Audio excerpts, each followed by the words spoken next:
folks, thanks for joining me today.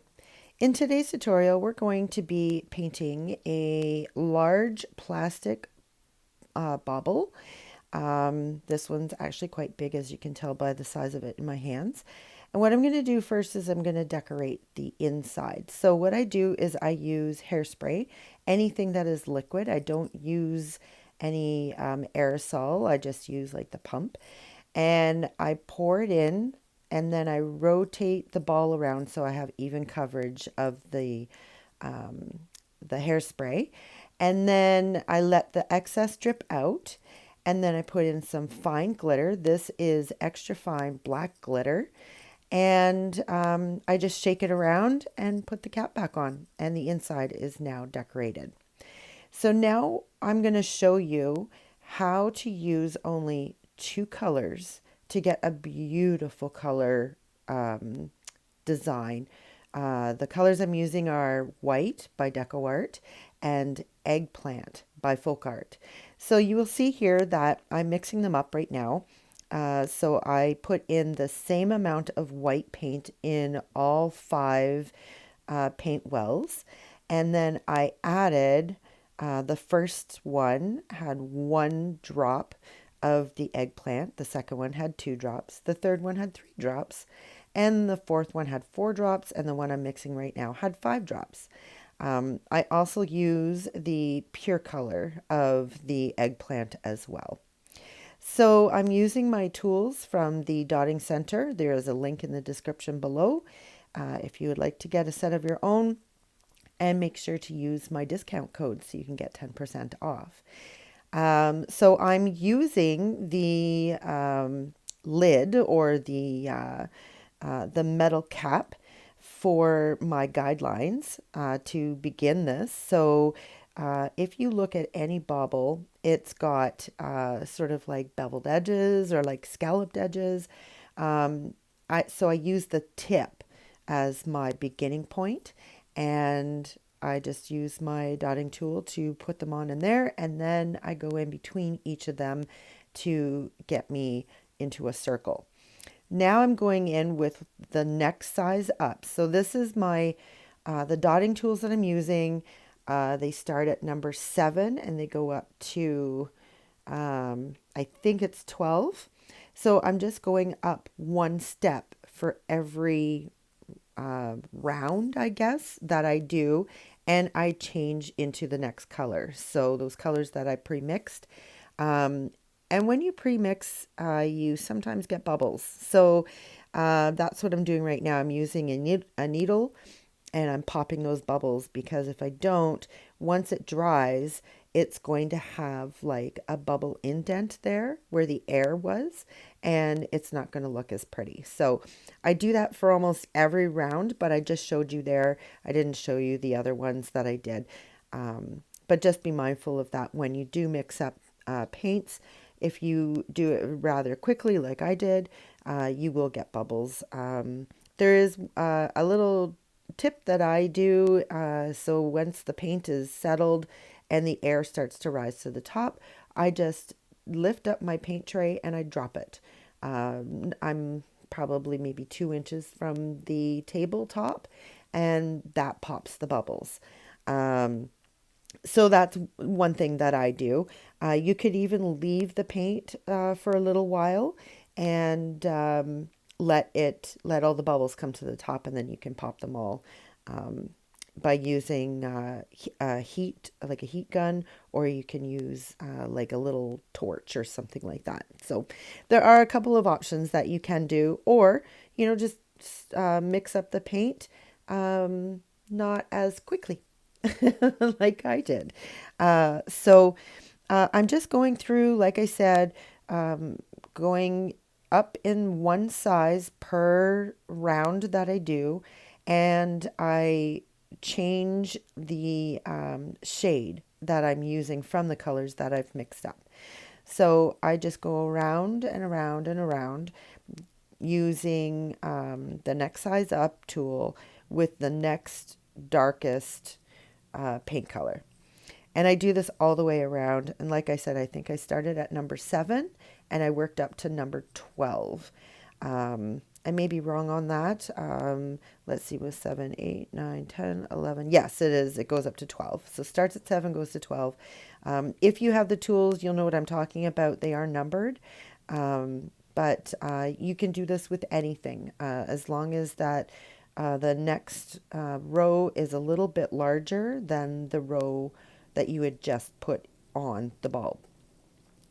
So this is my last row that I do, and I go in, I mean, it looks pretty the way that it is, but I do go in and I use white to put dots in between each of them. So what I'm showing you here, you see I dot one and there's like a rather big peak, I guess, and it's because the eggplant is of heavy body paint, so that's why it leaves these raised centers, these peaks. I do go back and I smooth those all down, and I will show you how I do that in just a minute. But you don't want to leave these big peaks, especially on these Christmas balls that we are painting, because you want them flat. And all the other dots are flat, and you can see that right there, the paint is so heavy that it sticks, and when I pulled my tool off, it actually moved the ball. So, but here I am just with a ball stylist, and I'm just smoothing them all out just by running the paint in circles and spreading it evenly throughout. I do end up with a small peak on some of them, but that's okay because it does dry flat. So I wasn't too worried about having a small peak, but if you have that large peak there, the best thing to do is to smooth it out by doing the technique that I am doing right now. It just makes life a little bit easier. And if you wanted to go in afterwards and put on any crystals or gems or stickers or anything like that, it's best to do this now, smoothing out those dots so that you can do that. I don't do that on this one, but I'm just using paint, and I just wanted to show you how using only 2 colors of paint can make something so beautiful, and that's all you need to do. And I had so much fun doing this. It's a very simple design, but when it is finished, it looks so intricate that no one's ever going to know that it was really simple to do. So this is a great, fun, easy way to make Christmas bulbs. You could do them in any color that you like. Maybe make them the birthstone colors just by doing the same thing, using white as your main color and then adding your birthstone color in to make the different colors, so going from light to dark.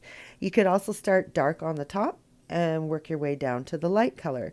Totally up to you what you want to do, but this is what I did for this particular one, and I think it turned out beautifully. So let me know in the comments below what you think, and if you're going to try this. It's very simple. It's a great Christmas gift that you can give to someone.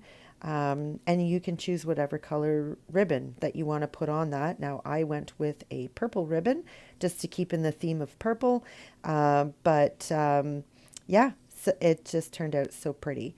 So if you're liking the video, make sure you give me that thumbs up. And if you're new, thanks for joining. Please subscribe. And make sure to ring that little notification bell because it will give you a notification every time I post something new. And this is part of the 12 days of Christmas ornaments. So make sure you stay tuned every day because I'm posting every day for the next, I don't know, I have been posting for every day, and I'm going to be doing that for 12 days. So make sure that you tune in, and we're going to paint some Christmas ornaments and see how creative we can get. So you're seeing me continue to put these little dots. I'm putting 2 dots in between each of that negative space.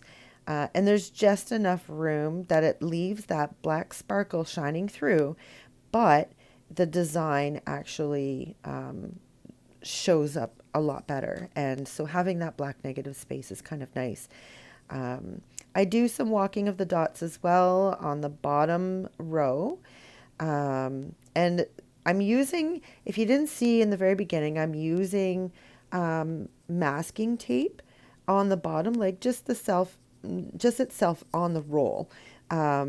I do that because it fits these balls so perfect, and it's a perfect little stand for me to use that I can move it around and it doesn't roll around on me. So it's just something that I'm using that I had laying around, and it just works great. Egg cartons work well as too, and you could always use, if you've got any clay or anything like that, to stick onto your table or your working surface, and then you stick the ball on it. The only problem with that one is it's hard to move it around. This one, I find it's a lot easier to be able to move it around. So now I'm doing the walking the dots around the last largest purple dot. And so I'm putting a dot on, and then I go back and I reload the paint, and then I tap beside it and walk the dots all the way up around. And then this on the opposite side, I reload my paint, dot that center dot again, and then walk around the dots. So this gives me nice even dots all the way around. And don't forget to clean your tool often, because the paint that does not get used, that's up on top of the ball of your dotting stylus, is going to dry. And then you start getting dots that are not perfect circles.